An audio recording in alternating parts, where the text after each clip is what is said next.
Also announce it that we have started.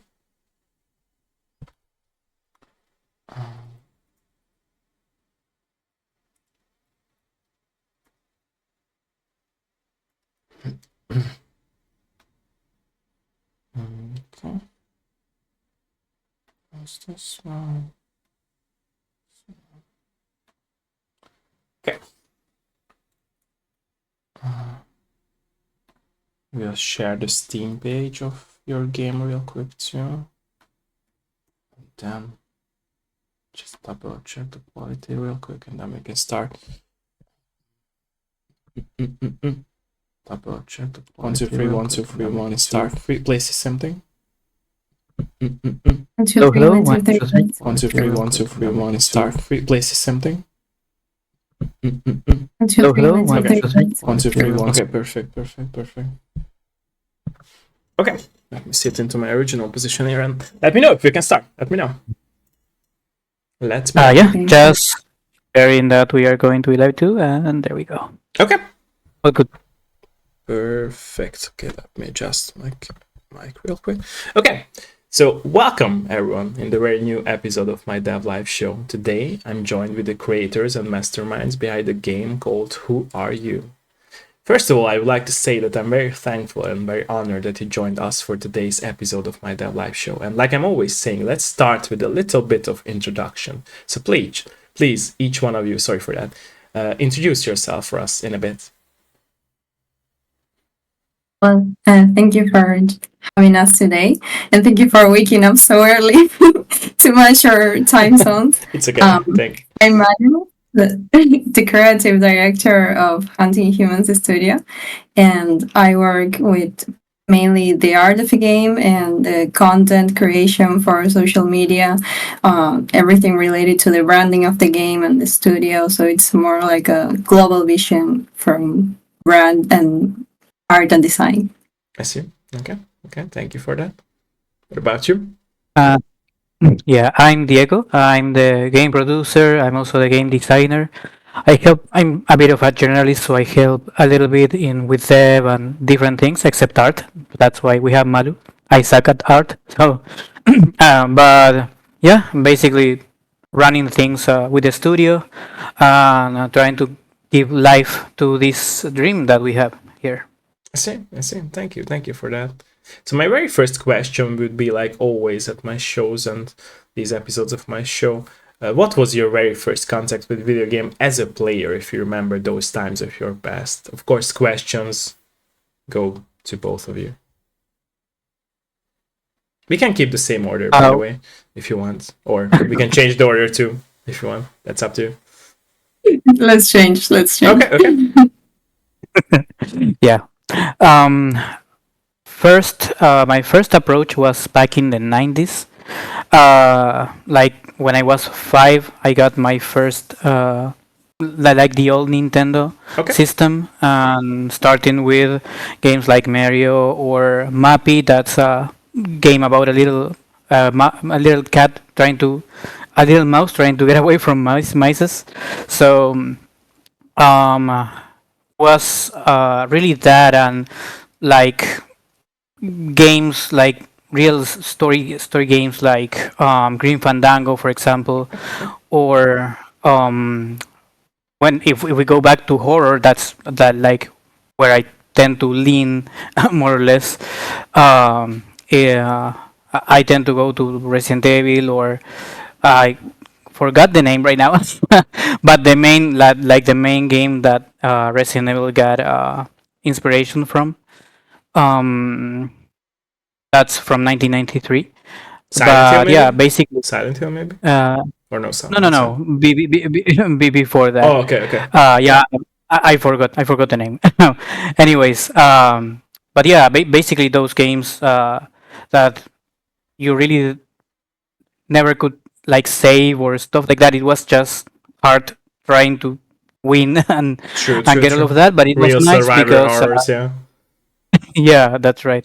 But it was fun because with those games or the NES games, like you had the chance to learn with the family. For example, Carmen San True. Diego. Those are the kind of games that I tend like to sit with my mother, for example, and trying to understand or trying to see where this uh, the bad guy was hiding in which country and learning about the flags, all of that. That was really fun from my on my end. I see. I see. Thank you for that. What about you?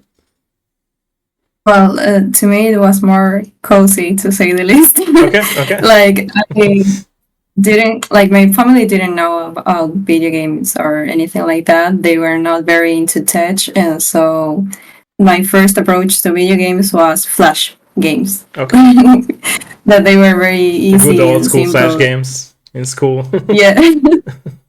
So that was like my first approach. And then I started to develop, like, I don't want to say like a passion, but it kind of is, because I'm working of it with video games right now.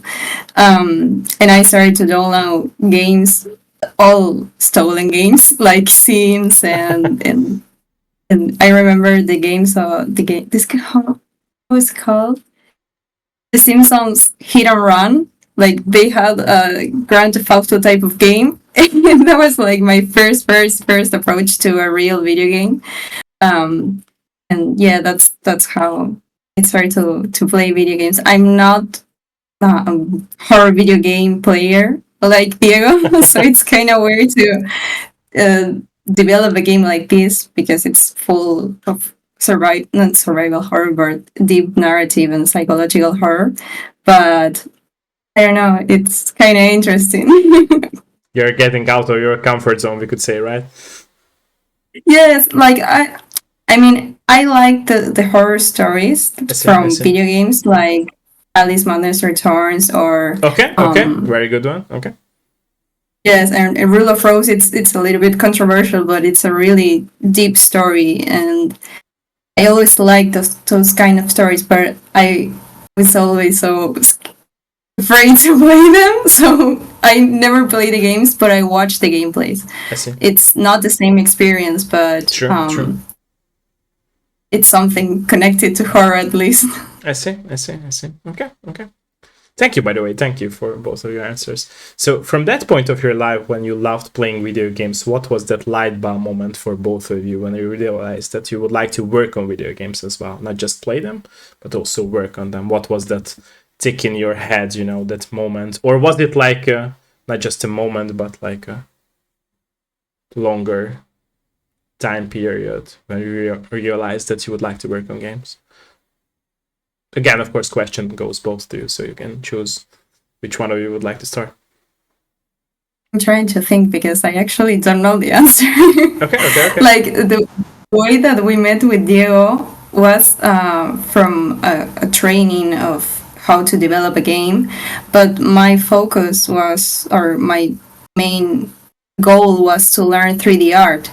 Like, I didn't care that much about the game, but to make art. And it's like, I don't know, it happened somehow. We met and it happened, but I was not really focused on working on a video game. It kind of happened. I see. But I'm very glad that it happened, because I now believe that video games are like a more, how to say it, interactive way of telling stories. Sure, I agree. Like, yes, movies are good, series are good, but video games connect in a different level. True. And they also build communities, so it also matters more, in my opinion. Yes. So it's like really connecting people together. Thank you, by the way. Thank you. Mhm. What about you? Yeah, it was more or less the same. Not the same, but the thing is that when that specific game development course happened, it was like the first time that it happened in our city. Like in here in our country, that they're trying to push forward on game development I and see. that people that can actually learn. It's a really nice community, right, in our country here in Argentina. But when that happened, they had like a deadline, like not a deadline, but like the limit age was like 35 years old, and I was 35 at that moment, and I saw the ad like by chance, and I said, well, this is like the last year I could actually do this. I always I've been a writer before. I also studied to make movies and everything regarding that, all that, the other part of arts, let's say. Um, but gaming was like my whole life, right? Barely playing or trying to make games on RPG Maker, for example, just for playing around, right? But I saw the ad and it was like something that was calling me that said, okay, I have to take the chance because like they were like limited spaces, right? So either you got chosen or not. So I just took my shot and I was chosen. So that was part of the destiny that got us here, basically. So it was really nice, yeah. Nice, nice, nice. So you mentioned like you felt like you haven't started like earlier. What was the reason behind this choice that you haven't really started earlier, like as for making games? Because you said that it was always there as your passion, but you haven't started it like as making commercial games. What is the reason behind that, if you don't mind me asking? Well, basically because I didn't think it was possible at that moment. I see, I see, I I see. was maybe I was not in the right circle, so I didn't know that much. Or the actually the Argentinian industry was not that developed before, and so I was not really in touch with how to start. Right, I I see. knew there were some like one or two universities that actually were teaching game development or starting to do that, but those were very expensive. It was something I was not able to actually do. But yeah, it was basically because of that, my lack of knowledge on the industry or I see. thinking it was too hard, maybe. I see. I see. Do you regret, by the way, that you haven't started earlier, or do you think like it should have happened this way, that you started? I think, I mean, I will be happier starting earlier, but I think this was just the right time. I So see. I I see. guess life had its way to True. get me here. So yeah. True, and I appreciate your honesty about this story because it really shows, like I'm always saying, that it's never too late to get into any creative like hobby or passion, in my opinion. People think that, hey, it's too late, they have this like I'm not sure what it's called in English, but it's like having a fear of like, that you are too old for this and you cannot do it because you're around your 30s and 40s, which is in my opinion a stupid thing to think about. It's like, yes, your health might not be the same as you were at your 20s, but you still can learn if you are down on the road to study and be better at your craft. So yeah, I appreciate, by the way, both of your honesty about this topic. Thank you. So Thank you. how did you two met each other throughout this like events that you mentioned? Oh, there's a lag, by the way. Can you guys hear me? Yeah. Oh, Yes. okay. Let me just check. There was a lag somehow. Thought that it was my PC. No. Okay, let me switch back to grid view. I'm not sure what happened. It just lagged, it just froze for 1 second. Okay, here we go now. Okay. So what's the All right. story, by the way, behind you two meeting and how it happened? And was it like when you met, you just started making this exact game, or was it like more time that you needed to figure it out, how to start it together? The No, course actually, had like a. Sorry. no. Yeah, go ahead. Well, the course had like a group chat on WhatsApp. Okay. That's Dio had an idea and he was looking artists to execute it. Oh, okay. And I was like, okay, I want to prove my experience. And then I text him and it's like, hey, I'm interested. And you can tell the other part of the story. I see. Okay. Yeah, basically, when I started with this course, like she said, we had a group chat on WhatsApp, and there's another person that also founded the studio with us. That's Walter, or Wally. Um, he actually, we both love cinema and horror movies from the 80s, from the 70s, from any age I actually. see. Um, and he actually texted me asking me if maybe we wanted to do a like a short film because he knew I also studied to become a filmmaker and all of that, and he does music. He's our sound producer and also the character creator. Um, so he actually said, "Hey, why don't we make a short film?" And I said, "Hey, why don't we make a game?" Being that we are learning how to make games, let's do that. Being that we both love horror. And yeah, that was like the spark that started all. And then Malu joined, and this was like back in 2021 when we started and when we met each other. And we didn't start with this specific game. We actually have another game that it's actually on hold for now. Okay. That's called Chilling Winds. We actually have like a little demo, an old demo on itch.io. That was something different about urban legends from Buenos Aires, Okay. actual real urban legends from Buenos Aires. So still with horror, right? But we started with that, but then it was like 2 years after that when we actually started with Who Are You, and actually in a way to learn how to make things better since we were just all learning. We wanted to learn how to make things better, how to work with Unreal, to make Chilling Winds better, but we didn't know that Who Are You was actually going to be something that people actually would love eventually. I see. And we ended up being in love with Who Are You also since the beginning. So that's what got us here. I see. Okay. Thank you. By the way.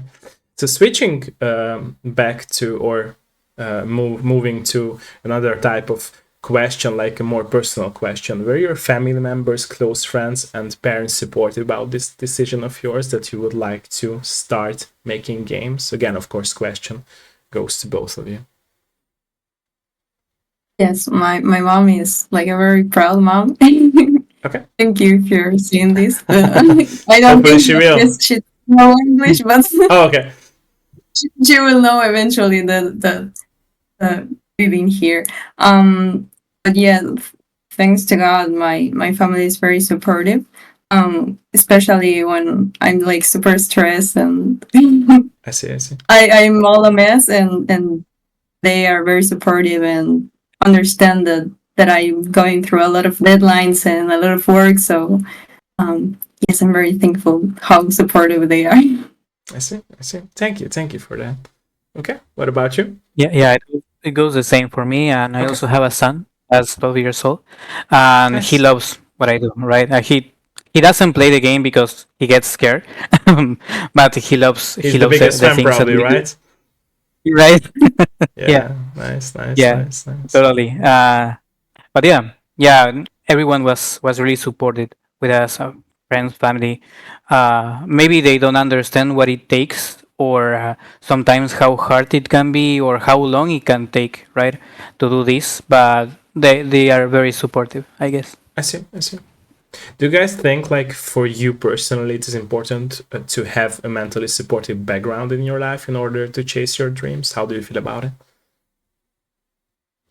Yes, I think that well, it's kind of, you can make it without it, Okay. but it's definitely going to be complicated to maintain. Okay. Like as I say, when sometimes I'm a mess and I can't even have a proper meal because I don't have time to do the cooking. I have a family that can help me with that, right? So I think that it's really important to have like that background, or even like someone who believes in you, because sometimes we tend to talk very negatively about ourselves. So having someone to remind you that you can do it and you can go through this, it's very powerful. I agree. Yeah. What about you? Yeah, it's like human nature, right? We tend to dream a lot, right? Sure. Sometimes we are our own worst enemy sometimes as well, Sure. as the saying goes, right? Having that support, or having someone just to sit even within the team, right? Sometimes within the team we go nuts about things that happen, and we also help each other on that part, right? It's like a second Like having family that, for you guys, right? I guess so.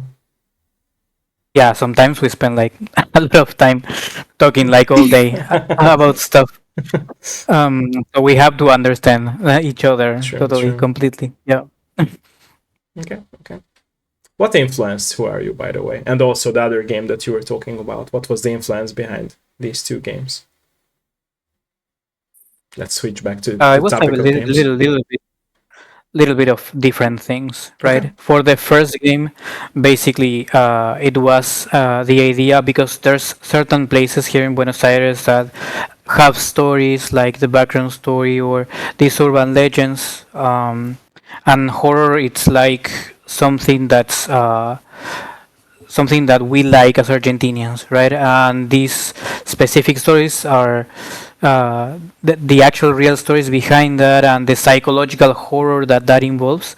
That's something that really got us, I think, and the narrative that we can work with behind that because we work a lot with the narrative. Like narrative is top for us, right? That was with the first game. That there was a few stories we wanted just to create something different, right? Different from the normal things, and in a way to show how Buenos Aires is and how the folklore of our country is as well. But with Who Are You, the thing that happened is that uh, at least Wally and I, we are both believers of what's actually believers and experiencers, right? We saw things in our life while growing up, different experiences that we had. We made this game for a game jam that was a horror game jam, and we were thinking about what we should do at that moment, right? Um, and the one thing that struck us was that there were not that many games involving the UFO phenomena or the alien abductions phenomena at that specific moment um, being created, or things were more first-person shooters, sci-fi and stuff, but Yeah. nothing regarding psychological horror or involving real stories or how it feels to experience those kind of situations. So we thought that that was the way we had to go. We didn't think about because this was just for a jam. We didn't think about the experiencers, or at that moment we didn't think that we would be able to speak with ufologists or experts in the area. We just wanted to express that part or to express the experiences that we have, and that's how Who Are You was born, right? From that, and of course, like I said before, we loved movies from the 80s. We took inspiration from the 80s. We took inspirations from Silent Hill, from Soma games, more psychological horror games, more narrative games, let's say, and well, X Files, of course. It's part of the. It's like the pinch of salt that goes with the game, of course, as always, right? But yeah, more or less, it was like that. I see, I see. Wasn't it Alone in the Dark, by the way, the game that you wanted to mention from 1993? Yes, Okay, okay. I it's just guessed because it's 1993. Yeah, it's stuck in my mind. Yeah, okay. Alone in the Dark. Yeah. Okay. Okay, okay, okay. So you mentioned that you realized with your friends that there aren't many games that did the research about these UFO phenomena and alien abduction. Do you think it's because like people who might end up loving the topic and believing in these kinds of things, they might not end up on the road of like doing the research? That's why we are lacking of these games. Could it be the causing effect of this that you mentioned, of that we are lacking of these type of games or these type of settings in video games? right. I think well, it's very niche in a way because Okay. since 2023 and the hearings, there was hearings with from the Pentagon Yeah, I know about that. I know that. I follow that. Yeah, yeah. perfect. Yeah. Um, uh, Things were starting to flourish. People started to learn more, but there was always this fear of, is this real? Is this Yeah. not real? How people will take it? Will they understand or not? We won't tell anyone this is real or this is not. We are just letting Sure. people understand those feelings, right? Because Sure. it involves a lot, right? And mental health, of course, because it's part of the deal, right? Um, but yeah, I think I don't know if it was gaming industry, but since Phasmophobia things were like moving towards the ghost hunting situations, a lot of ghosts, a lot of ghouls, a lot of zombie games, and the alien abduction horror per se was something that I won't be able to say why people, but my thoughts will be that it was a bit taboo on how to make it work right. For example, we had a Great Hill incident that people was waiting for a long time, then it failed. There's another game that's They Are Here that people are waiting as well. We didn't know about those games when we started because we're also lacking of the knowledge of the industry, right? um, at that moment, and thinking about right now, there are still not many games touching that specific genre, right? So I think it's a bit like that, and not knowing that people is actually open to talk about it. We found experiencers open to talk about this. We created an anonymous form that they can fill out, telling about their experiences, right? Their stories, and then we work that with our psychologist advisor, and we review all of that. We also had a lot of answers from ufologists, experts from our country that work with us as well. Sometimes you feel that these people is unreachable, right? Or it's hard to understand about these experiences, the stories, which things are true, which are not. If someone is trying to make a joke and they reply, you have to be very careful. So I think that's the main reason there are no more games like this, or not doing the actual work on that kind of things. I see. And also, I like to mention that the fact that we focus on the narrative, it's like a must to do the investigation, right? Like you have to do the research.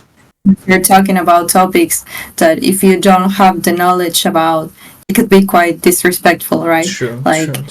Talking about depression or addictions or experiencers, it's like, and we should have like at least a basic knowledge and get in touch with the people that really knows about these topics. True. Yeah, but it's rare in my opinion. That, like I said, I totally respect you guys for doing these researches, and what you said is very true, and I totally can relate to it. If you want to do something in life, you have to respect that topic and do the research, do the work. But in my opinion, it's rare, and it's getting more rare nowadays that any of people who are making any kind of work, not even in the creative industry, but anywhere, they are not respecting that topic. Even in 9-to-5 jobs, right? They just go and do the job and it's over. You get the payroll, go home and do over. So why you guys, or let's reshape the question. Did you guys always have this mentality of like, yes, I will do the research. Yes, I will respect the topic, and I will do my best to deliver, so it will be consistent with the topic and true to the topic? Because like I said, it's rare. I experienced a lot of people who are, working in a 9-to-5 job, and they are not down on the road, like, to be consistent with what they do. So that's why I'm asking it. I'm interested in it. I think it started with the game that it's now on hold that Diego mentioned, which is about Legends. So we needed to do the research for that game too. So when we started to develop Who Are You, and suddenly people started to like it, it was like, okay, we need to do the same. I see. And especially because this game is more serious than Legends, because Legends, at the end of the day, you don't know if they're true or not. Yes. But now we are talking about something more serious and something more personal and something that people go through, and sometimes it's a lot of people, not just like a random stranger who saw a ghost in the street, right? True. I think that we've been doing that before Who Are You, but we really made it like more professional, or a deeper research with Who Are You. I see. Okay. Mm-hmm. What was your... Yeah, totally. No, go for that. Sorry. Go for it. No. I was just saying that. Don't worry. Oh, okay. So, what was your favorite moment of the process of making games together, by the way? So let's switch back to the topic of working on games. What was your favorite moments, or moments, if there are more? working on games together? I always tell this thing that happened when when we made our first game. It was actually for a game jam of this training for developing games. Like the final exam was a game jam, and that's where we tested our skills together. And the game didn't work, so everything was a mess. But we didn't kill each other, and we were like, okay, we tried our best. It's okay. So I think that was like, I don't know, like if it's my favorite part, but like we are understanding, like we understand each other, and even if everything fails, we're still together. So I really like that about the group. I see. I see. What about you? Yeah, yeah, more or less the same. We experienced uh, working with this was like a roller coaster for us, right? Learning and seeing how things grow and we grow together, like Malu says. And like you said, at first it's like a second family, right? Sure. We didn't kill each other at that time, but we experienced a lot of moments or stressful moments together, and being that.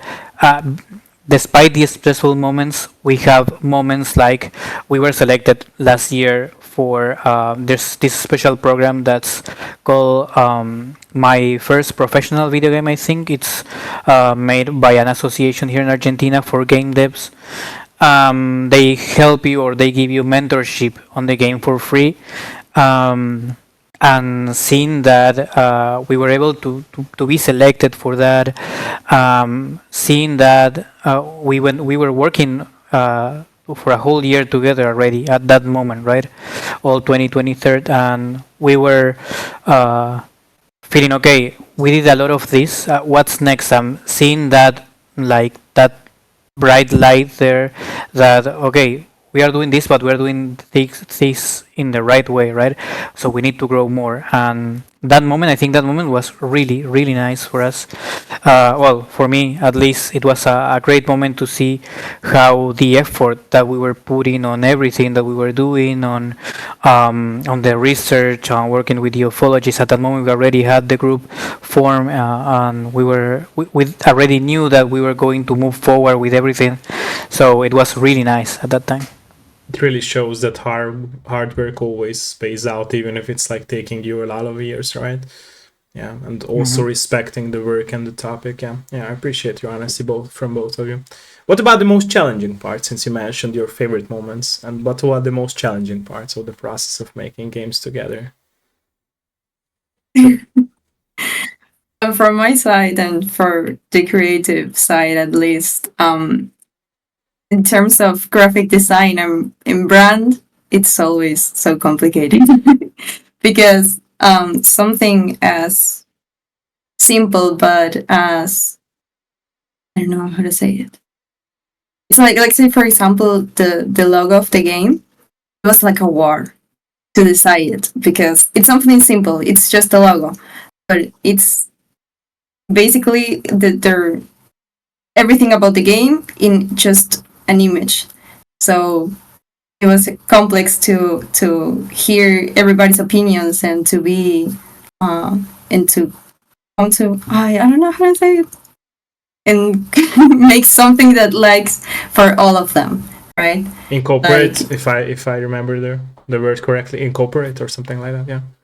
Incorporate, yes, incorporate into a single image, like everybody's opinions and everybody's liking. I don't know how to say it, but yeah, it was complicated. It was a war, so every time that we need to make like a branding decision, it's complicated.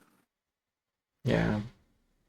And I can relate to that because promo takes the most of the time when it's something creative, right? And you have to promo it. Yeah. It's a devil's work, they always say. that's part of the creative process when you have to sell your craft. Yeah. Yeah. What about you? Right. Yeah, totally. Well, from my end, it was maybe learning how to develop things because we didn't know how to. I didn't work with Unreal or any of the engines, right? Before that, I just dived in. I took Liam, that's our dev, one of our devs right now. We didn't know about Unreal at all. I told him, let's learn about Unreal and let's make the game, and that's how it all started.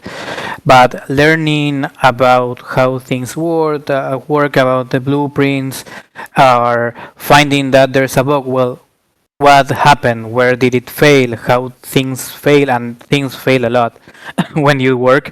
And we are trying to develop or to create something. I mean, you can have a lot of ideas also from, because I'm being game designer and producer and taking a little bit of different things. You encounter a little different challenges, right?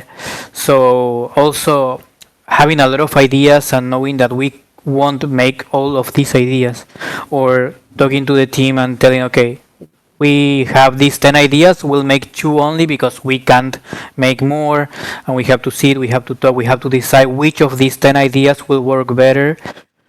And once we know which is the one that will work better, how we make it work actually on the engine, how we make this happen on the game actually. So yeah, it's a little bit of those things. I see. Thank you. Switching back to a more personal side of the questions, I believe in the statement of mine that all of us creators who create our own craft, we always tend to put our inner self into the craft we make, even if it's about experiencing loss, love, some positive or negative things in our life, in our past, present, or future thinking life. Is this statement of mine true for your personal creative work? And if your answer is yes, what examples could you name? Could you bring us to the table? Again, of course, question goes to both of you. Yeah, I think on my end, at least, like I said before, it's more about the experiences that I had. Like I experienced a long time ago, back when I was like 12 years old, uh, being on a Christmas outside, waiting for. It was not even because we here at 12 o'clock we celebrate also with fireworks. We used to celebrate with fireworks back then. But it was even before that. We were just outside. I was just sitting on like on top of a car because I was young and we were just minding our own business. And then I saw something strange on the sky. It was like a light that was moving in circles like this all along. And that was the first time, like my first experience, right? And that's something that was part of my life, all my life, right? That got me interested in learning about paranormal stuff, about learning about. I had a lot of experiences or ghost encounters, if you want to say that, or the Hatman, if people know about the Hatman. A lot of the shadow people. I've been in a lot of stuff through my years. So I guess all of that was and is actually something that I use as inspiration, right? Something that we also share with I always mention Wally because with Wally we are more or less the same and kind of crazy, if you want to say that, on these topics. So it's something that we discuss a lot, and we use a lot of that into our creative narrative and into Who Are You itself, because it's actually we are also part of the experiencers that had experiences with these situations with the phenomena and stuff. So we try to put a lot of that into the game. I see. I don't think it's crazy, by the way. It's just like there are people who might believe you and who might not, right? So it's not about being crazy, it's just being open-minded, in my opinion. I think it's too selfish to say that we are just humans on Earth and in the universe, right? So I always say this, that it's too selfish to say this, that it's just humans and no other creatures. So yeah. Yeah. What about you? For my side, I think it's a little bit more shallow. Okay. Like one example that I can give you to make you understand why it's shallow. When I was making the character of Maddie, which is the daughter of the main character in Who Are You, Ray Roswell, I wanted to make her unique, right? To have like different features and to have details. So one thing that I did was looking for the moles in my skin and to match them with the model, because I didn't know other way to make her something different, and the skin to not be a shallow powder, like everything like that. Um, but I think that I do that with all the art in the game, right? I see. Like I try to see things in my life or things in people close to me and try to make them real, and I think by hopefully people will notice in the game, like if you see closely there are details in the characters and in the art and all the stuff that come from my life, because I'm with Wally working with the art, but I don't know, that's the most impression, no, like my shop. I don't know how to say it. Yeah, Your signature. Okay, okay, my okay. signature. Okay, okay, okay. That's Sorry what for switching to Spanish. I see, I see, I see. I was just mentioning that that's what I wanted to ask next as a question, is that I believe that all creators have their own style in their like creative work. So when did you guys, or when have you discovered like your own style, as we can say so? What was that time around in your life when you like realized that, hey, it's me in the form of art or in the creative work? I think that it's something that we are developing, Okay. because most of the team don't have like proper hardware to work with. Okay. So without a proper hardware, you cannot know the potential that you can reach with your art. Because I use Blender, for example, and with a poor PC, it's kind of difficult to have something like meta humans that or these AAA video games and graphics. So um, it's something that we are trying to get better every day, right?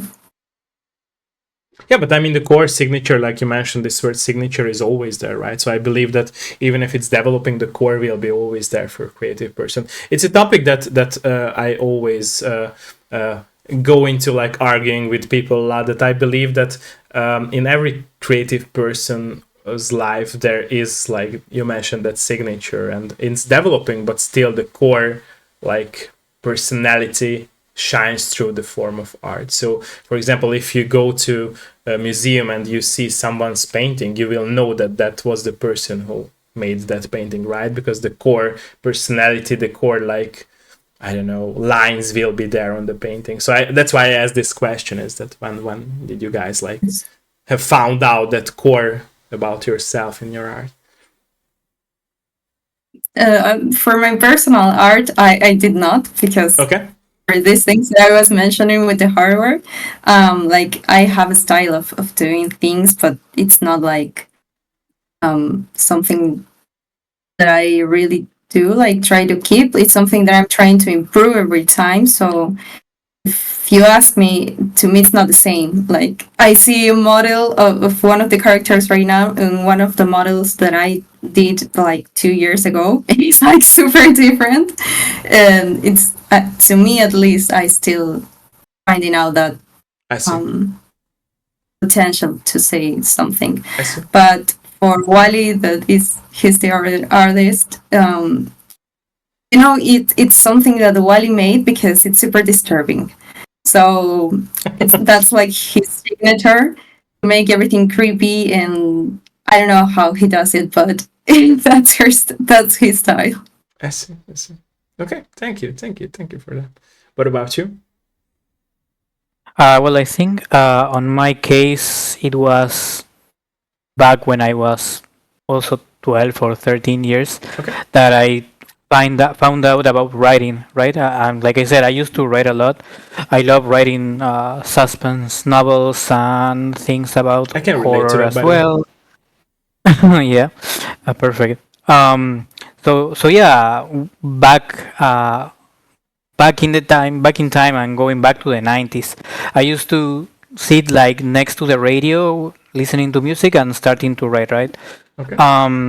And started creating different stories as things move forward, and with the age of technology, I started using Wattpad, for example, and started to drop some of the stories because I tend to write in paper first. I love writing in paper. That's like my style, and then started to move those things to the more digital formats, right? And started using Wattpad and stuff like that, and started writing a lot. So I think my narrative style was always there, and that the research, for example, the research that we did, all of that is part of a little bit of myself. Like I love learning, right? I love understanding, and if I have to write about something, or if I want to write about something, I want to actually know what I'm writing, right? I don't want to, I don't like, even if this is creative writing and some of the things will come from my mind, I want to back those things up with the I actual agree. I agree. situation. And I totally Mhm. relate to this because, like I said, I'm writing books, poems, and novels, and I was a journalist too. Now I'm a freelancer journalist, so I don't work for other companies. But when I did, I always felt like it's so crazy that there are journalists who like do reviews about games which they do not like or do not play, right? So that's how, or that's why I mentioned that there are so many people like that in the creative writing industry, that they do something and write something about that they do not know. And it's crazy because like writing and creative writing is about like knowing something, and that's how you express your feeling, is about those things. Is the same for painting or drawing or anything creative, that you have to know the topic, right? So yeah, it's crazy to me that some people just do it just because they want to do, and do not give a shit about really learning and like studying about the topic. Right. So it's crazy. Yeah, okay, okay. Mhm. Yeah, totally. Yeah. What about like the platforms that you guys are planning to release your games? Because as to my best knowledge, is just PC so far, right? Are you guys planning to release your games, even Who Are You or your other future games, for other platforms as well? Are there any plans for that? Yeah, the idea is always there. We're actually working more on the game as we speak. We are doing a big upgrade on the game, something that there's more news that will come soon about that. Okay, Um, stay tuned. but yeah, yeah. But yeah, the idea, and that's why we are upgrading things on the game, is that eventually, even if now it's on PC, we'll try to see and move to other stores, like not only Steam, maybe Epic, and of course, achieving or being on consoles as well, or any like PlayStation or Xbox. Of course, will be nice, and it's the actual way the game goes, right? Because this is a game that can totally be played on any platform, basically. True, true. So our idea is to upgrade things up to the best of our knowledge, and to bring something with real quality that can be played everywhere, basically. I see, I see. What about the physical editions? Are you guys planning to have any physical edition? I'm asking this because I'm a huge fan of physical editions, so that's why I'm asking this. And a physical we I we love talk a lot. like merch.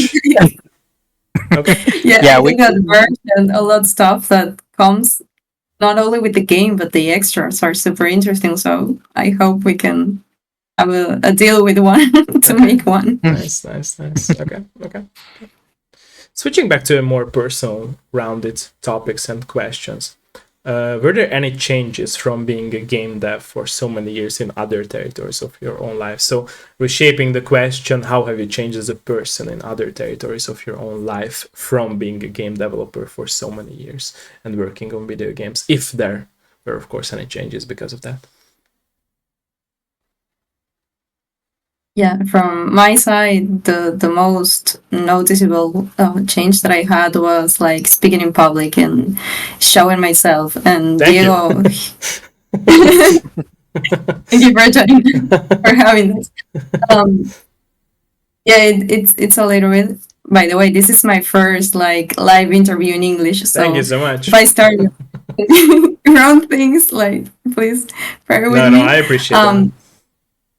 Thank you so much. But yeah, the last year, Diego teach me a lot about production and pitching the game and going to business meetings. So it was like a huge change in myself, like the way that I talk, the way that I carry myself, the way that I present, the way that I sell. It was like a different person, almost like I become a little bit more, a lot more extroverted and I don't know. I at first it's scary, like to show yourself, True. But then it's like, oh, okay, I have to do it.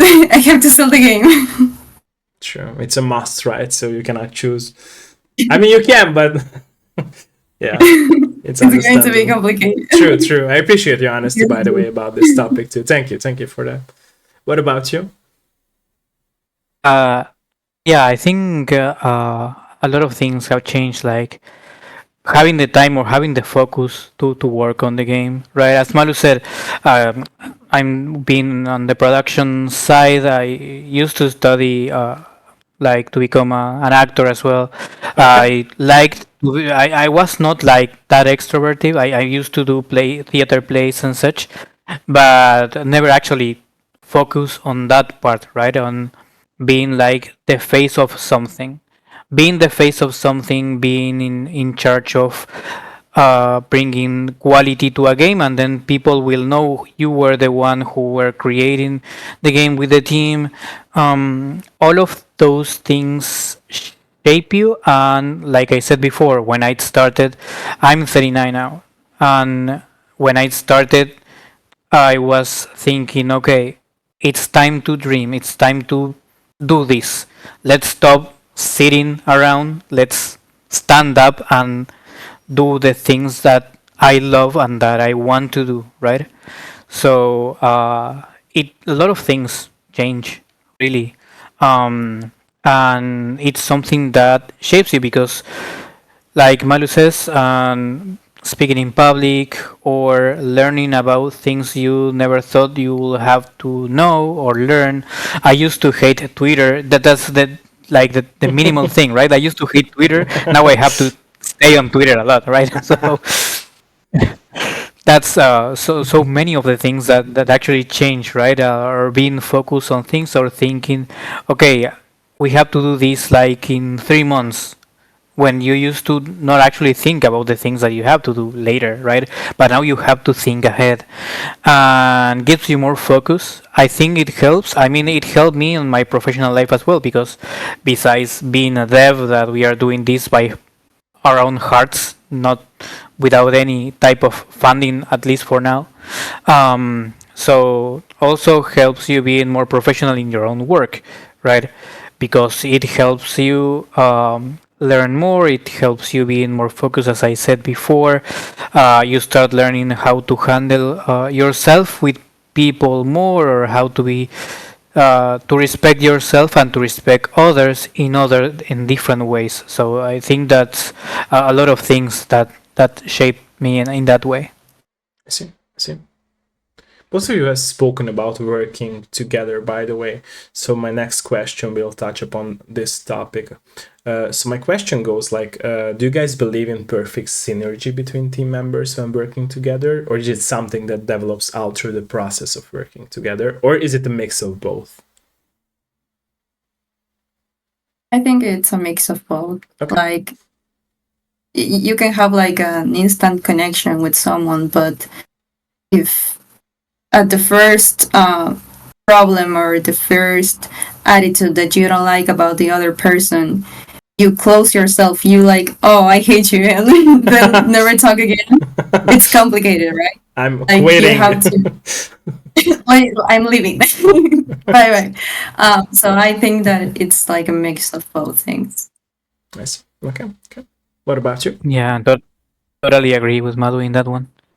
Of course, working in a team, and we are like 7 right now, if I'm not wrong. Working on a team like we do, there's going to be synergy with some people that's going to be instant, like it happened with us. But then you're going to build that synergy with others, right? And between together, like working on a team, it's about building that day daily, right? So it's a day by day a job of building that connection with the other, that eventually, even with some you will strike that connection right away. With others you will have to build that up, right? And it happens in anything that you do, Sure. I believe, right? So, but of course, having that synergy, even if you have to work with it or if it just happens instantly, it's like the best thing that can happen for a team, and working in something that um, takes the most important thing in your life. From of my opinion, that's time, right? True. Time is the best asset that you have in your life. True. Very true. If it So clicks, you then have to love. it's easier and earlier to work with together. Mm-hmm. Yeah. Yeah. True. True. Yeah. Okay. Totally, yeah. Okay. I have to touch upon this topic too because I'm interested about you guys and your opinion. Why do you believe that people do not trust in this topic of aliens and they do not believe in aliens? What could causing this effect from a very like early stage of growing up that people forget to dream, people forget to make the first move in order to chase their dreams, people forget to look up to the sky and dream about the skies. What could be there? What could be the causing effect of this or these like growing up standards, society standards that we're stuck in? I know it's a more like complicated question, and I hope you guys don't mind me asking it. No, I think it's alright. Um, I think it's the. This is something that I talk with the ufologists. It's a fear to the unknown. Okay. Humans sometimes, from my perspective, fear that there's something that's better than us, Okay. right? It's like a selfish belief that I don't want to think that there's something else than us because I will fear because we are perfect beings. Why there has to be something We else? wish we were Why there perfect, has right? right? Totally. Um, but if there is, what will they want from us, right? So having that thought of something that's not 100% being able to trust, that, like, on my opinion, strikes this fear that makes people stay away from that or choosing not to believe sometimes. Because sometimes it's not about, okay, I see a light on the sky and that's an UFO. No, of course it's not like that.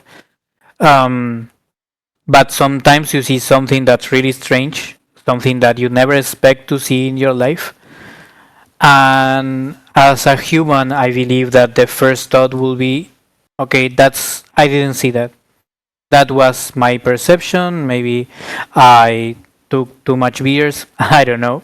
Sure. But I prefer to choose. Of course, this is something that happens in an instant, right, on your mind, and it goes back to your beliefs, how you grow up, how which were the things that you were taught, if you believe in certain religions or not. I mean, there's a lot of topics that involve believing or Sure. choosing to believe on these topics, and why people choose to touch or not touch these topics. So thinking on why a ghost is why you can believe in a ghost more than you can believe that there's life other than us, right?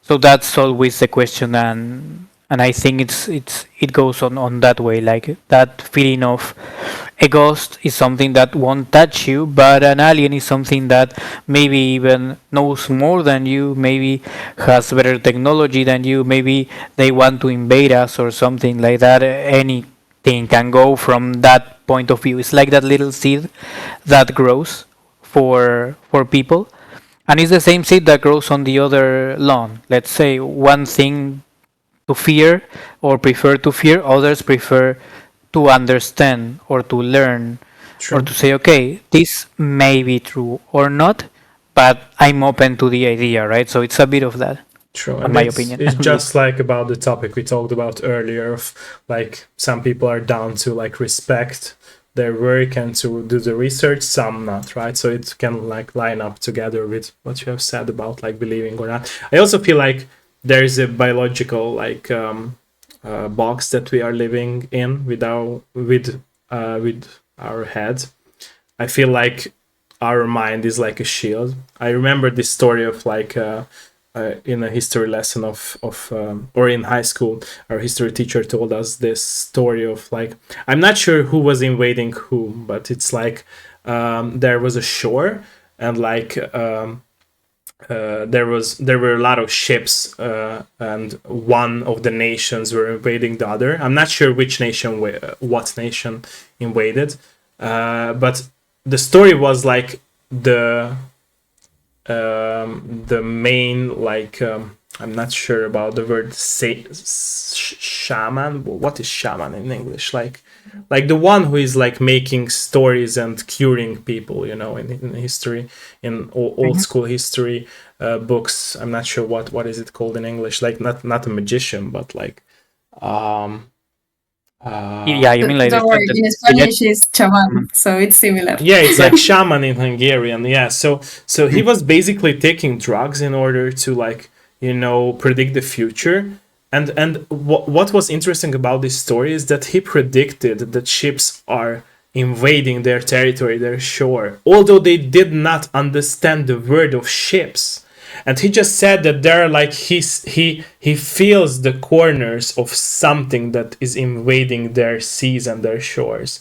And what I feel like is that I'm not saying, I always joke about this example of my understanding of, like, our mind is like a shield for us. I'm not saying we should take drugs, right? So don't get me wrong, please, whoever will watch this episode or watching.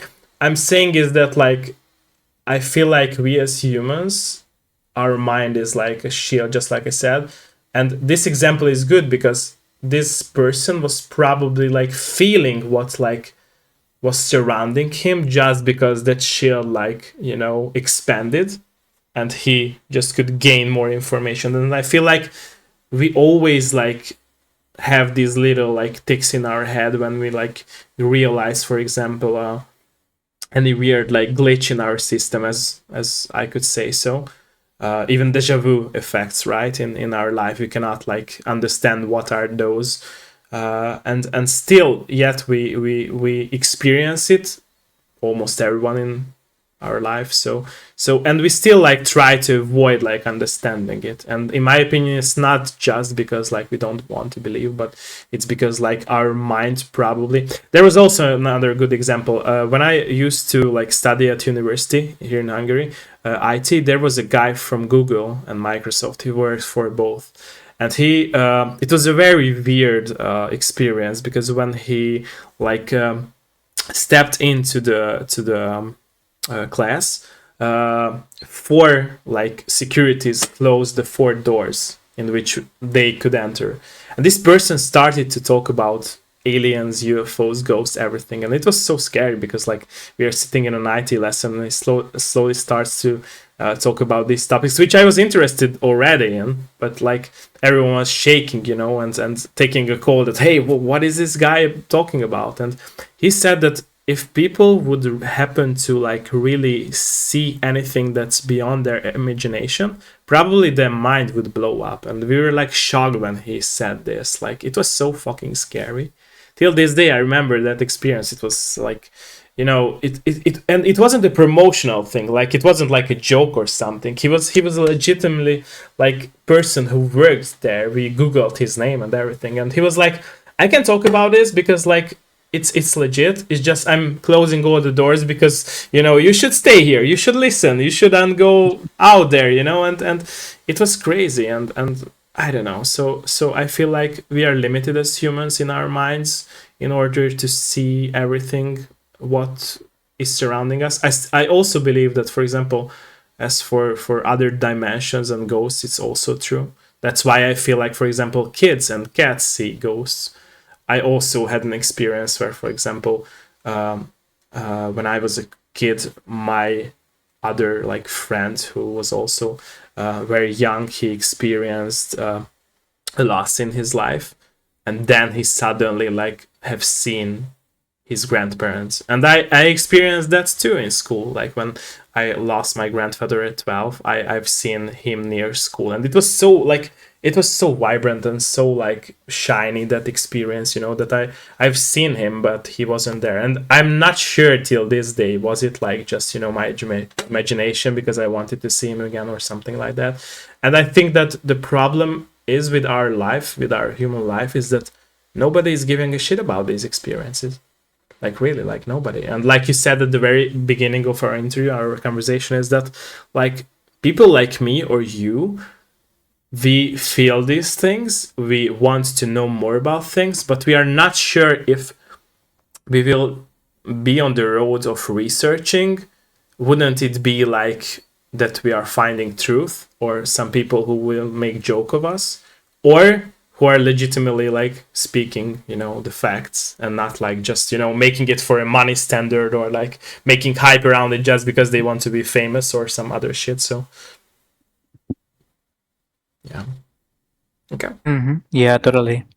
Yeah, I had some of those things as well. Like I mentioned before, like the shadow people, for example, that's a well-known topic, as well as the Hatman, that's like the other dimensions or the alpha plane and stuff like that. I experienced that when I was like 6 years old. From my 6 years to 11 or 12, I had the Hatman appearing at my door in several occasions. Even feeling a punch on my head because of that. I had some health issues with my teeth because of the last time I tried. This entity like was trying to be part of my life. I don't know, but it appeared. It appeared like 3 to 5 times since I was 6 years old. And the last time it appeared, I tried to see its face because for people who knows, this is like the shadow form with a hat. You see the shadow and it looks like it has a hat, right? But you can't see the face. So that time when I tried to see the face, I felt like it was like attacking me, and then it disappeared, never appeared again. But I had like a strong heart on my tooth. And from that moment, I felt like these things are real, and it's like you say, right? Sometimes you don't know what's real or what's not. You don't know what to Sure. believe, right? But in the end, it's an experience, right? For me, what that's my experience. That's how I experience that part. That's how you experience that with your grandfather as well. I also had a friend that he saw his grandma passing through the window the night she died, right? Hmm. He didn't know. He didn't know at all that she actually died that night. But when he woke up, like 5 a.m. or something like that, he saw her Hmm.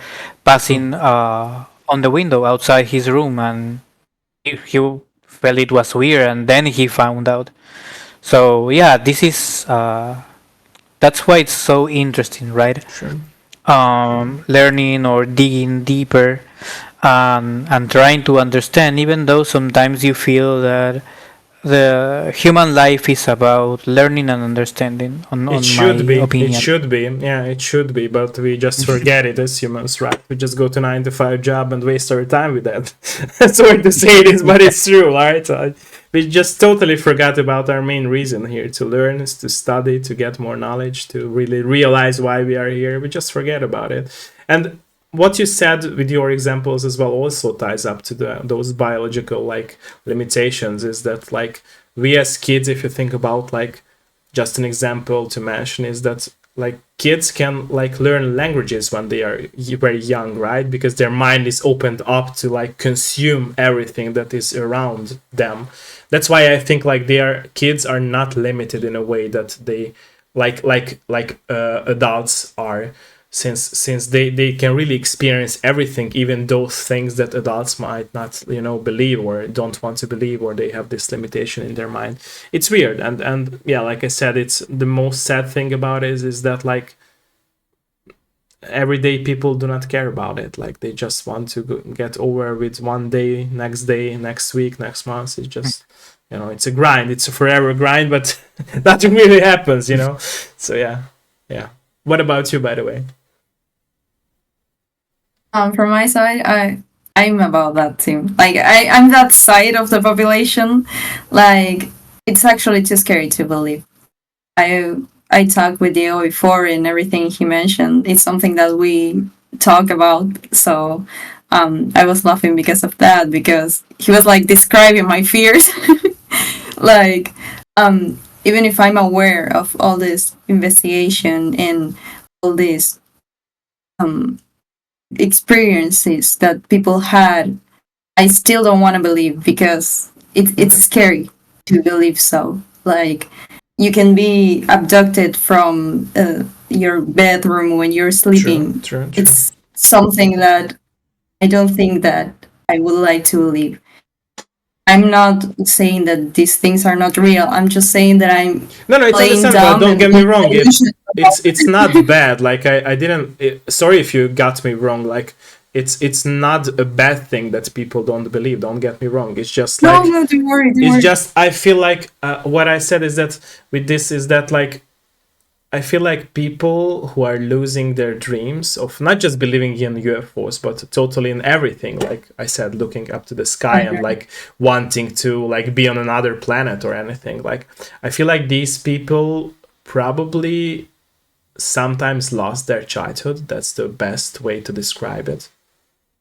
And I feel Yes, like it's I think it's to their inner child, yeah, because right? like it's a standard that we'll just don't question. Like we get into this box of like full of knowledge that we grow up as kids and we learn about everything, how to, how to pick up a fork and how to eat with a fork, how to drink from a cup, etc. And these are standards which we are never questioning. Like we're never questioning why we should wear a hat or why we should bring an umbrella when it's raining, right? And they are simple things. Like, come on, they are just very simple things. But there's so many things that we don't question, which are way more about these simple things, right? And that's why I feel like it's okay not to believe. But for me, everyone else, of course, are built different. But still, like, I feel it's a bit sad that people forget about dreaming, not just about aliens, but about everything. Because, like, what's the purpose about life or in life if they are not doing this, right? Just to live a life where they just work, earn money, make a family, build a house, and buy a car. Like, come on, like it's a European thing, I can Right. tell you. It's a European goal. No, no. It's okay. No, no. I thought that we were talking about just like aliens specifically, Yeah, I and understand. Yeah. that's what I mentioned. That I was actually really scared to believe in it Yeah. because it's It is scary. something It that is. I'm scared too. Don't get me wrong. Yeah. It's just I don't know. It's a hard topic. all are. I yes, I appreciate all the people who actually share their experiences and are brave about this because it can be misunderstanding, right? For everything, for all the things that you were mentioning, like people not believing in them. Sure. But for my personal experience, I choose to not believe. I don't want to believe because it's scary. But going back to what you said about dreaming and all that stuff, I think it's true. Like sometimes people are just worried about surviving the day, especially in poor countries like Argentina, for example, where it's more complicated to motivate or encourage people to Sure. have big dreams or big goals because it's like they're surviving, they're trying to survive. Sure. So we can really inspire people to dream bigger. That's the beauty of art, in my opinion, and that's why it's beautiful that you guys are making games about these topics and you're down on the road to be honest with these games. And I feel like it's very true. And what you said is that like I feel like it's on purpose built like that. Like our world is built on purpose like that. That the more like you don't have any options to learn, to study, the more you will get depressed, the more you will focus on the money and surviving. And it's like an ongoing process of this grind, forever grind, like I mentioned. And people don't stop like thinking. And I feel like I said, it's just a box that we just step in and we don't want to get out. There was a very like good example at university, at IT University, where I was studying, of this like containing method or containing maths. So it was a math class, and there was this containing method of like with an example of like being a duck. Imagine that you're a duck and you're stuck in this pool, and if you combine this like combined method with the number of infinite, then you will get like infinite pools, and they are containing each other. And the smallest pool is in a bigger pool, right? But the duck, imagine that you're a duck and you're in the smallest pool, but you see the corners of the biggest pool as well. But you cannot go into that biggest pool because you are limited in the smallest pool. So that's how we live our life, right? Because like we want to get into the next pool and the next and the next and the next, and it's infinite, and we are not realizing what the number infinite is because we do not have a knowledge about it, just in a math class, right? But not like a how to say it, not like in a everyday knowledge that how to use that infinite number, right? But we still want to go there and still see, might see even after believing in something like, you know, the sky, other universes or something like that. So it's crazy to think about, and it's true. And I don't know, I might just watch too many like Doctor Who episodes. I always say this and joke about this, but yeah, it's crazy to think about this thing like time travel. It would be scary at the same time, but also like so awesome, right? To just step out of your not just comfort zone, but like everyday life and just experience everything that's out there for us. So yeah. Yeah, and it's a life of why. There's a say that says that when you talk about childs, right? There's a certain age that's the age of the why. Like kids will ask why for everything, right? Sure. And that's something that on my end, that's a purpose for me to never lose that part of me, right? Growing up, you grow up to these standards, like Malu said about Argentina, but it happens everywhere, right? Every country, every nation has its own standards, right? Of what's good or what's right, or what you should watch sometimes, right? You will. It's not only about things that you don't believe. I mean, I can sit and read manga, for example, and people is going to say, "Well, you're 39 years old. Why you're reading manga, for example? Why Yeah, you're that's the playing cancel games?" culture. Yeah. That's Yeah. what I'm fighting against, by the way. Yeah. Yeah, and you're going to find that every time. And I always laugh, and as you said, because I laugh because it is not me who's suffering for these symptoms. Because I keep asking why, right? I keep living the life that I want. I keep thinking or keeping my inner child, and I keep dreaming. Sometimes it's harder, sometimes it's easier, but at least I keep dreaming, and I feel, in a way, I feel bad for those who don't actually dream or don't allow themselves to dream, because there's a whole universe of things. Uh, Maybe something that you believe or something that you loved in the past, you lost that love for that certain thing, right? And you think that you can't do it again, but again, that's a question why, and that's what you have to ask yourself always: why I can't do that, why I don't believe in this, why I don't just sit and watch anime or something, or why I don't sit and watch soap opera or whatever, right? So it's like being open and understanding about there's no limit, as you said, Sure. right? You have these pools, and you have just to open yourself to believe in that, right? And no one is going to be hurt because you believe, and you're not going to be hurt for believing. Actually, believing helps you learn, helps you grow in a way. Sure. And but yeah, it's crazy. Yeah.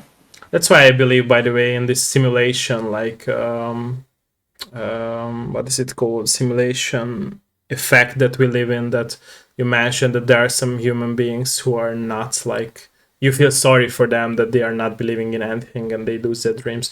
I feel like it's also like people joking with this, but it's like they would be NPCs in a game, right? That they cannot learn, they cannot go beyond their limit, and it's true if you think about it more, because like everything is so every core aspect of our life is based on math if you think about it, and math is basically ones and zeros. So it's like if you combine all these things, I still could believe that we are just living in a simulation where like there are people who were set from another like pool that I mentioned, and they just came here for some reason and just, you know, put in a long life sleep and dream, and some people just program them. They are just there to make fun of us because we are dreamers. Who knows.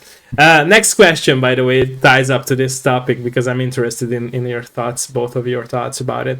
When people will see anything public about like any of these things, like let's just say aliens or UFOs or anything, because there are, like you mentioned, there are some classified documents and everything, and people like researches, but when people will be able to make public content or contact, sorry, with aliens. Do you think it will happen soon or later? Again, of course, question goes both to you. Sorry, I'm. Sure.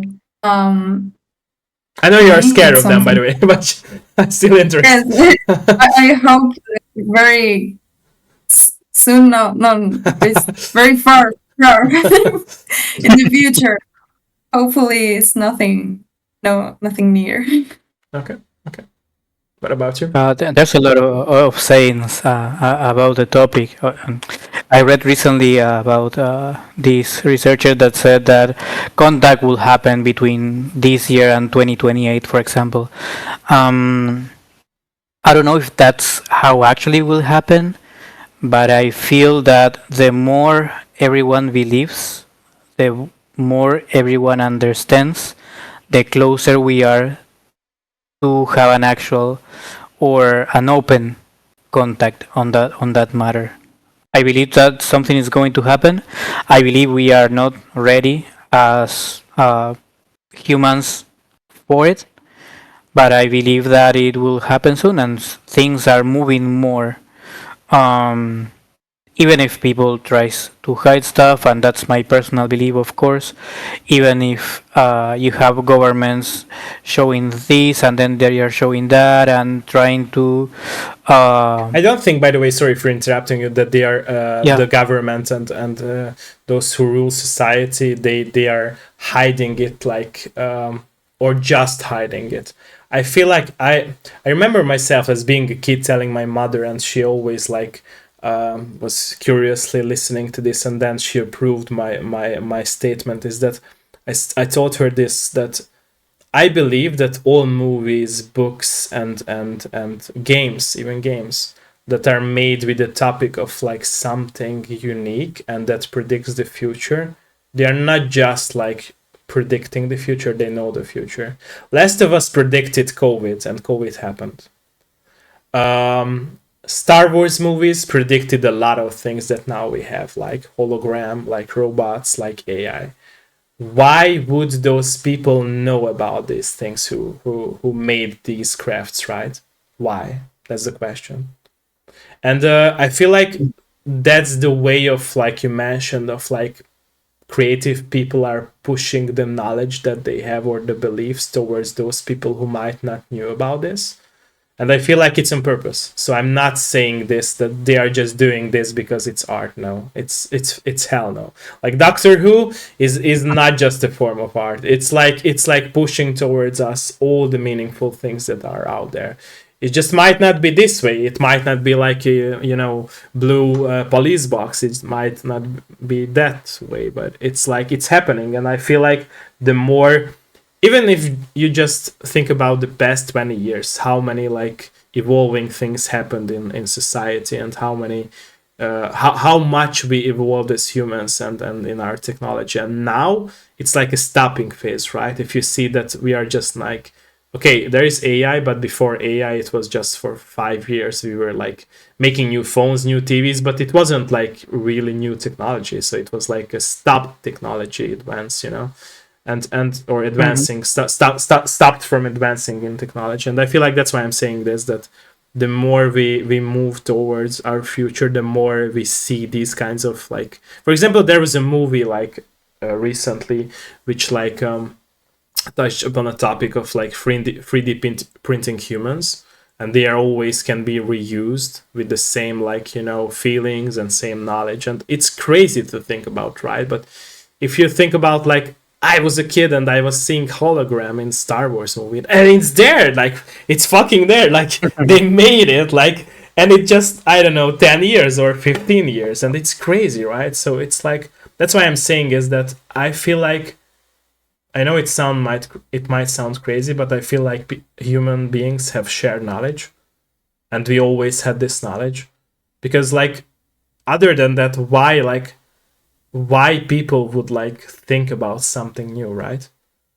So I'm not saying there are no like unique personalities or human beings who are very clever. I'm not saying this, don't get me wrong. It's just I feel like being very clever and having very unique knowledge about something that others do not know around us. It might not be not just that you're very clever, but you already had that knowledge because of something, because of like living more lives, or like having that knowledge from your parents, you know. And it's crazy to think about, but I feel like it's something that's really out there. Like I said, Last of Us predicted COVID, and nobody gave a shit about it when I said it. Like I said it will predict something. I can tell you, Naughty Dog and Neil Druckmann predicted something, and they did. And I even remember IGN had an article, and Kotaku had something similar article, and I was like, hey, I predicted this, I said this, and nobody gave a shit about this when I said. They just made fun of me that, hey, it's just a game. No, it's not a game. Like, come on, man. Art always was there to like prove something new is coming, and people don't give a shit about it. People do not learn. Like, I don't know. It's weird. It's weird. No, yeah, and I saw the movie that you mentioned about the humans being 3D printed, and yeah, I totally agree that can totally happen, and not in the, and actually in the near future, not something that far away. Yeah, that's what I wanted to say, is that it's near, and like I said, COVID was always also near the Last of Us release. Like the hologram also was near the Star Wars release. Like 5 or 10 years, it's not a lot of years, right? It's and I feel like, I don't know. It's something that people should like think about more, because like that's how they would be able to prepare themselves for this. Because imagine like really like meeting aliens. I would be scaring my pants too. Like I would be scared as fuck like meeting aliens. Although I would like to, but come on. So it's like you have to prepare yourself, right, for a meeting. Yeah. We talked, by the way, here about a lot of topics. Before I will go ask some more questions, are you down to like answer some more questions from the chat if there is some questions from my chat? Okay. Thank you. Let me know, ladies and gentlemen. Let me know if there is any topic that we might have not discussed. Sorry, I'm being rusty this morning. Let us know. Let us know if there is any question. Let us know. Let us know. By the way, is there something that I haven't asked or we haven't touched as a topic, and you would like to, both of you, of course, would like to mention or talk about while we are waiting for questions, and I'll ask some more? From my side, I don't think so. Like, I really like your questions. They are like personal. Thank you. And you're switching from the game to our lives. So thank you so much for having us today. Thank you so much. What about you? Yeah, it's been amazing. Yeah, it's been amazing, and yeah, all the topics are amazing topics and deep topics to touch and to talk about. So it's great. Thank you.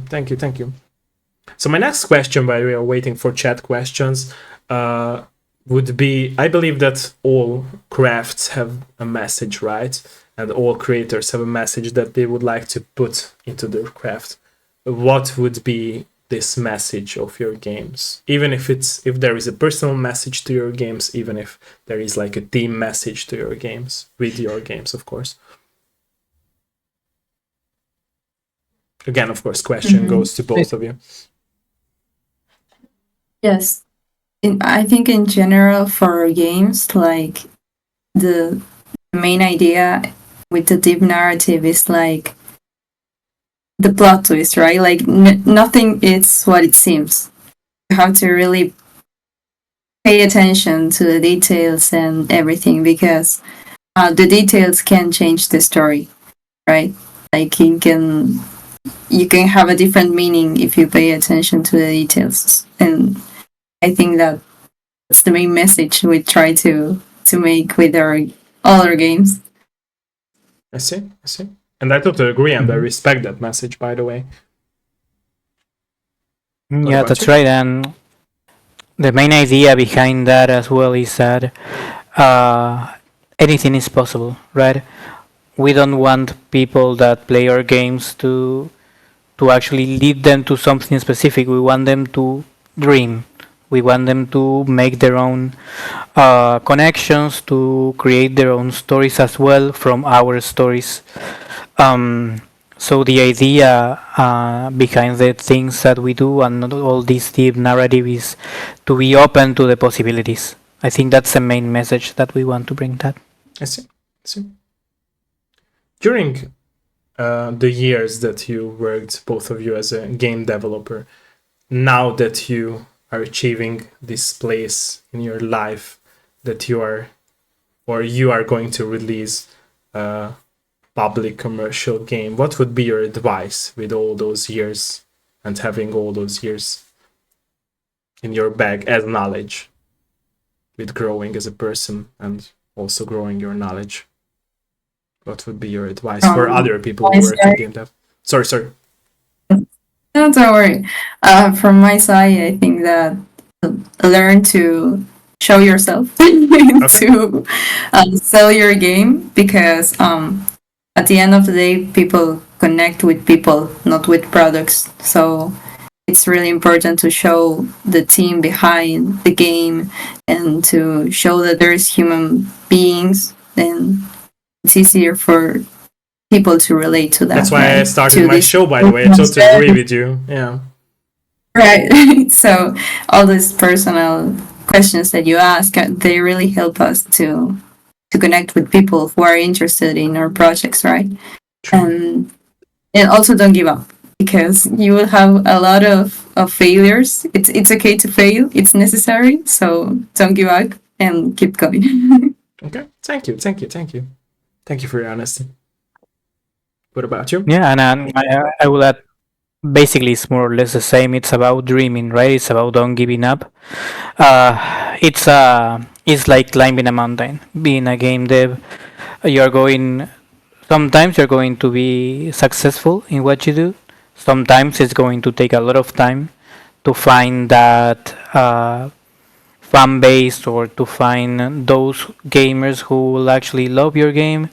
I always say, and when we started, I always told the guys that if one person loves what we do, that's already a lot, right?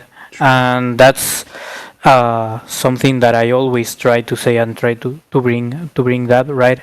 That it's about the effort. The effort sometimes takes time.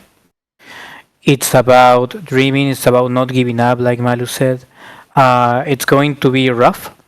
It's going to take time. It's going to be. You're going to laugh. You're going to cry, both from happiness and from frustration. But don't worry, it's part of the path. So keep learning and keep dreaming about that. Okay. Thank you for that. What about the future? So first of all, when players can see or hear more about your game, and what's the release date? That's the most important thing, right? Is it a spoiler, or you can talk about it? What's the plan for the release date of your game? And also for your future, what kind of games would you like to work on together? So that's two questions actually. Talking about who are you specifically, the plan for the release is for this end by the end of the year. Okay. That's the estimated time if things go well. There's a lot of things that we're working on right now and moving towards that idea. So the idea is to have that by the end of the year, you will have the episode 1 being released.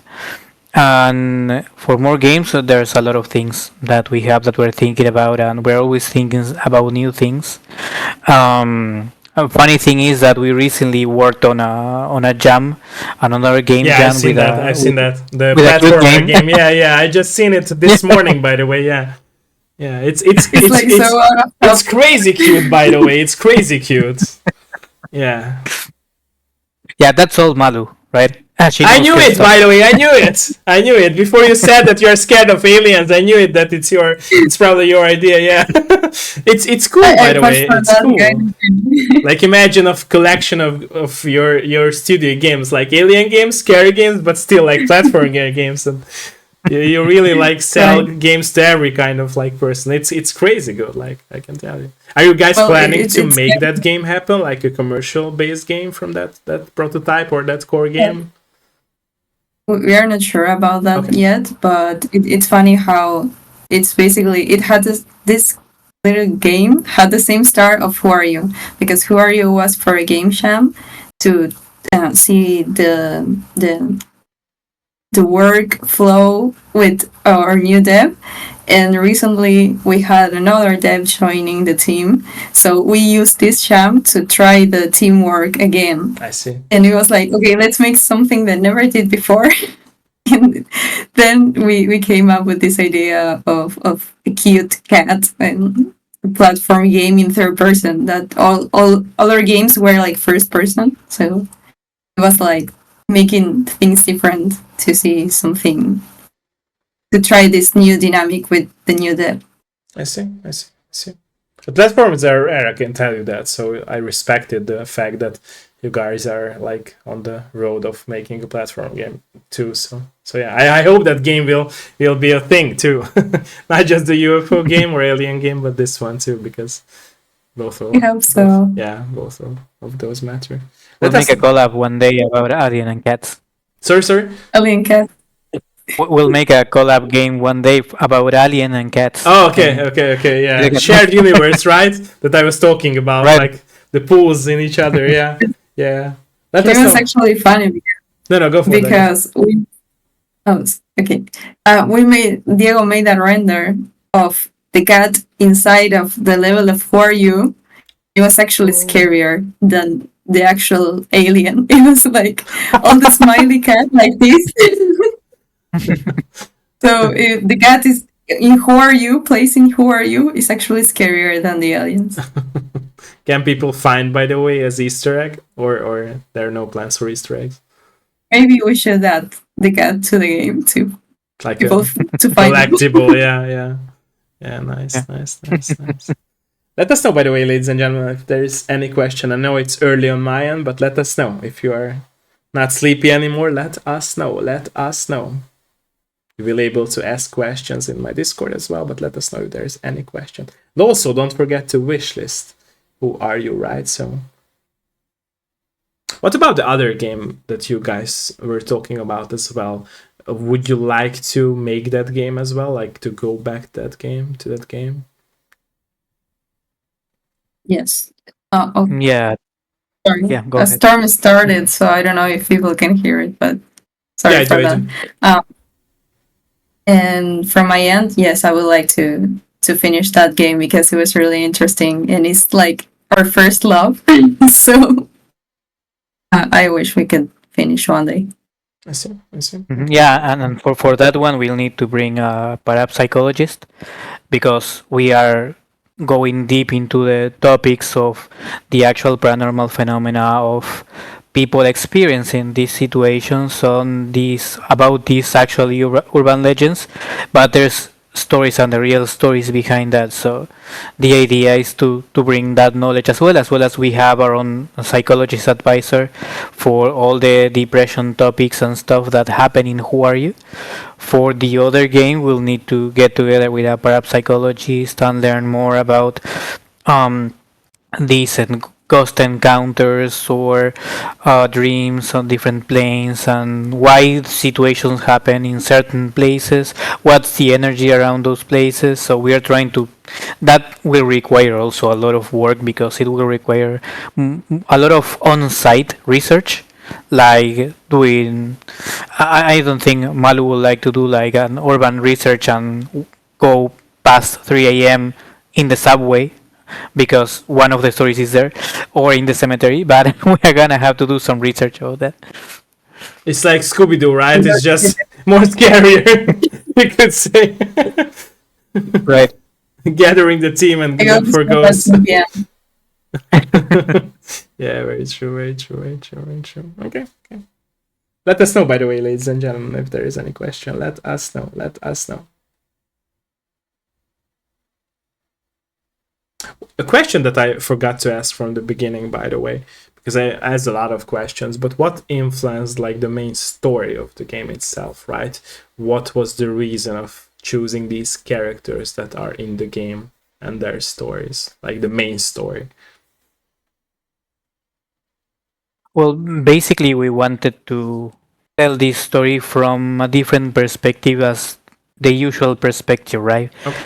That's why we chose to select a normal family, right? It's a regular family, and the things that happen with the family is a mix of different experiences from different research from different people, and we wanted to mix that up because um, we feel that the closest thing on how we can relate better on how people would feel will be learning how the family reacts, or how the family gets affected by this specific phenomena, right?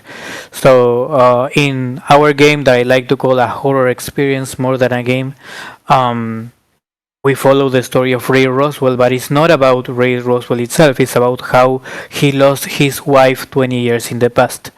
It's about why his wife disappeared. It's about this path that he has to go through, having to live alone after losing his wife, having to raise his daughter, and being this daughter that experienced all that happened back, because this happens in the 80s. The situation that happened with his wife was back in the 60s. His daughter was really young, was a child.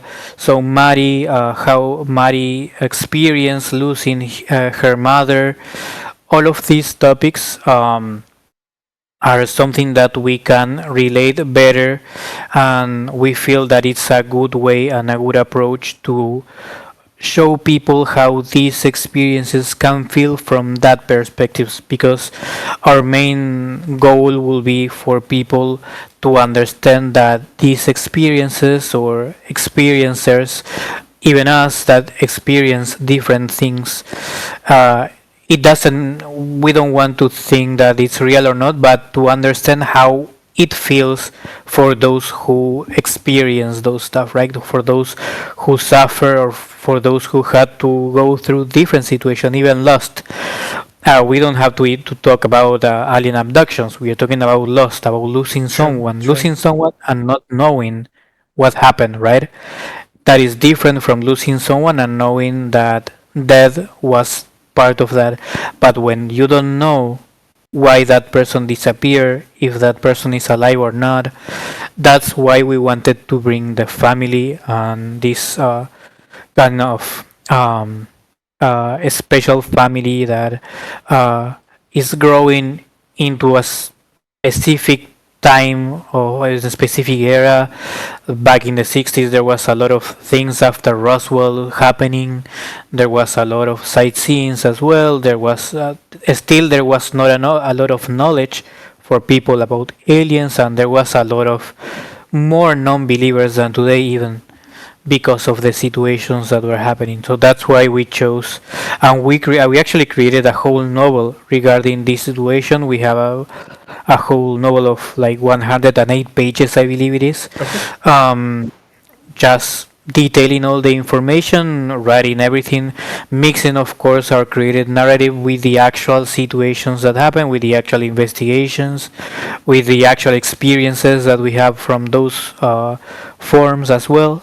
That for people watching, if they want to check, we have our links on our pages about our forms. It's about one. It's about depression, and everything is anonymous, so it's just a way for people to express themselves or to express how they feel about certain topics. So they can check that out. That's out live. Also, another one that's about the phenomena itself, or if everyone who actually experienced something doesn't have to be an actual abduction, and it has to be something that you believe is real, right? That you actually felt, basically.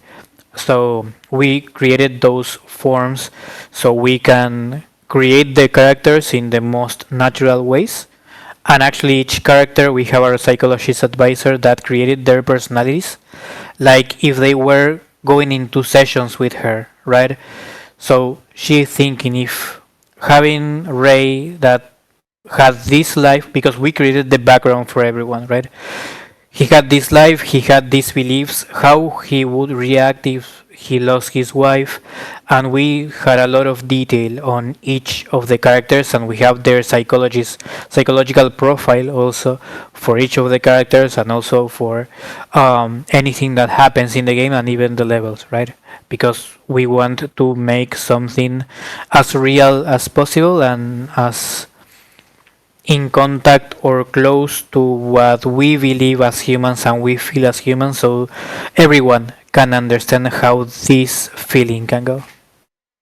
Yeah, and what you brought up about like sharing the experience to better understand ourselves and others is, in my opinion, also very important. And I agree on this fact because, like, I feel like nowadays in our society, we as humans, like, rather treat symptoms and rather like patch symptoms with like solutions and not trying to focus on the roots of the problems.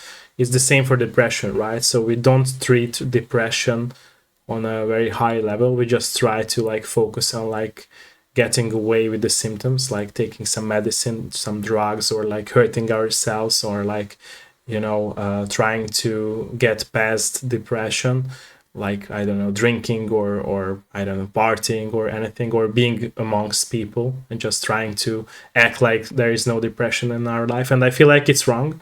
I feel like the solution would be, first of all, like, to which is probably the hardest pill to swallow or hardest step to take, is that try to understand ourselves, and also like from from other people.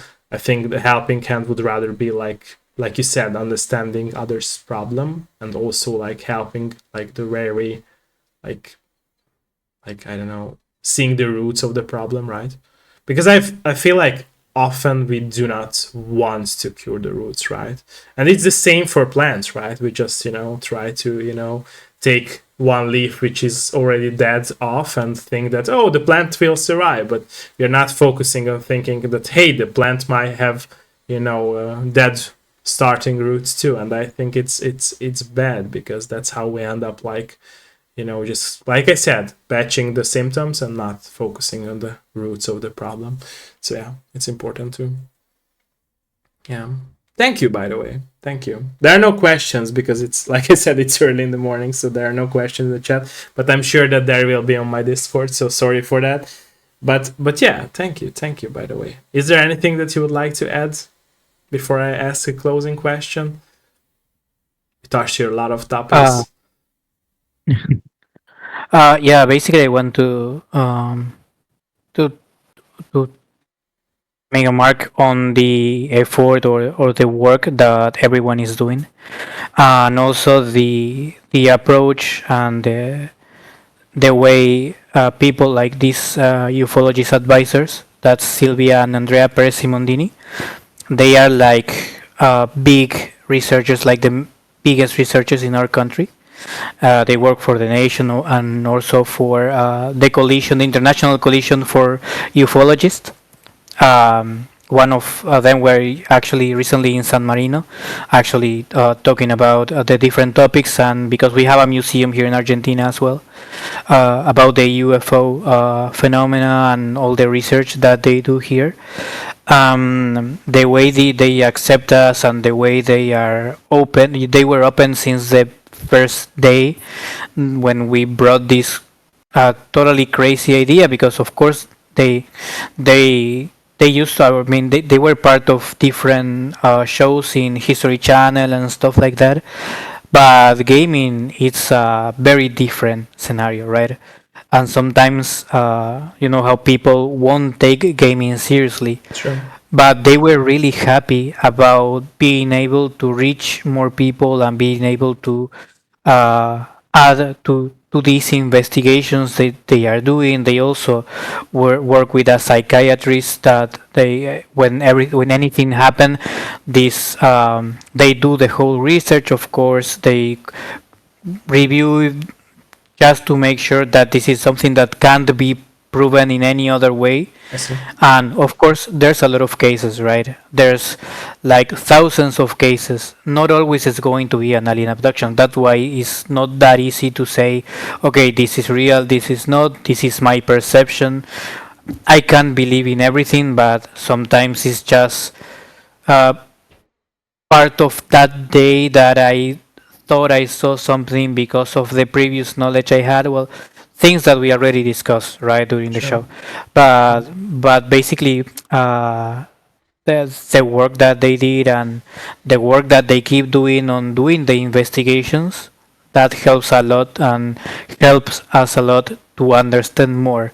So I think that's a great thing from their side and from everyone who actually steals or keeps trying to help us or tries to or tries to say their situations, or that are brave enough to just fill the form and explain what they went through. And I believe that sometimes, and I hope sometimes, that also helps, because I would like to see who are you as a tool as well, for people to say, okay, if you want to know how I experienced this or how I felt, this is like an example. Of course, it's not going to be 100%. Of course, it's a game, but we want to make sure that the quality of the things that we are creating is something that also helps to bring more light, that these things that the experiences go through and that we go through in the normal life is something real. It's not something to take for granted. Sometimes we need to be heard. Sometimes experiencers needs to be heard and to maybe not understand, because not everyone is going to understand, but at True, least to true. have an open mind, that what they went through, it's real. What they True. went through, it's real for them. It's a real hurt. It's something that they need to go through, and if they have the bravery to talk about it, just to make sure to listen and to That's help true. if you can. That's true, yeah. Yeah. What about you? Is there anything that you would like to add? Following, I agree with everything that Diego said, and also thanks to everybody who supports the game, even in the shadows, which is the wish list. That is a huge motivation for us to keep going. And then again, thank you, Otto, for inviting us today and for waking up so early. I see the sun in your face now. Yeah, yeah. Yeah, it's But going thank on. you so much Thank you, thank for you, trying to match with our hours, thank you, and please keep supporting who are you. thank you, thank you. So my closing question would be, if you would happen to mate any forms of other creatures who are way more behind our technology, like we discussed it, what would be that one thing or one question that you would like to ask or do if you had the possibility? What changes would you like to do in your life thanks to their like abilities? If you have been thinking about it, or if you have never been thinking about it and I'm asking this question, we'll start thinking about it. What would be that one thing that you would like to change in your life? Basically, you would be happen to given a superpower by those creatures. What would be that thing? I know it's a more moral questions and a psychological question, so that's why I'm asking it. To On my summarize side, I it. don't know if there's one thing that I can Okay. think of that I change. Not change. I think things happen in my life for a reason, so I will keep that. If we are talking about some kind of ability or specific ability, I don't know, will be to be more, to have a deeper connection with the astral planes, with the other universe, to learn or to understand if there's something else to know about it or know how to reach that. I think that will be the one thing. Okay. Okay.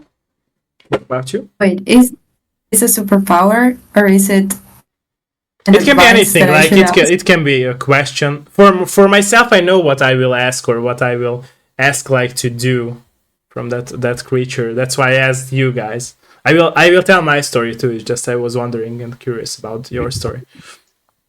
Well, probably I will ask something about the future, Okay. like tell me what to do or where to go in order to reach my dreams, right? Okay. Like Okay. to have like a sure path to reach them. Look, Okay. So your camera frozen. Oh. Yeah, maybe she froze Yeah. completely Yeah. Yeah. because of the storm. Yeah. Yeah. Yeah. It's okay. It's okay. It's okay. Can you hear us? yes, Oh, okay. Okay. There we Your go. camera something happened, frozen. right? Yeah, it was my. This time it was my computer. No. No. It's okay. It's okay. It's I okay. don't know. I heard Could you guys hear what I said? almost everything. Yeah, it just Oh, okay. cut out the ending of your sentence. Oh, I apologize for that. No, no, it's okay. It's okay. But basically, I would something about my future, like how can I, or what do I have to do to reach my goals and my dreams? I see. I see. I see. Okay. Mine's by the way more sad story. Like I mentioned, I lost my grandfather when I was 12, so I would go back and change that. So mine is a more sad thing. But yeah, yeah, that's why I asked it, by the way, because I was always thinking that if there would be a possibility to go back in time, I would change these scenarios in my life. So yeah, yeah. Okay, thank you, by the way, for your honesty. Thank you so much. Like I said, I really appreciate that you were so opened up about every topic that we discussed here and so honest with your thoughts, and I really appreciate it. And I cannot wait, by the way, for your games, even the platformer game, even the horror games, to be released and played. I hope that on PlayStation too, because I'm more of a PlayStation guy, and I also for physical editions. So please do that. Please do that. And yeah, thanks everyone who joined us for today's episode, even this early, or will be watching back the VOD version on Twitch or on YouTube. And yeah, don't forget to wishlist who are you, and also be on the lookout for future games from our friends here. And yeah, have a great day or night, depending where you live. Bye bye, everyone. Bye bye. Bye bye. Take care.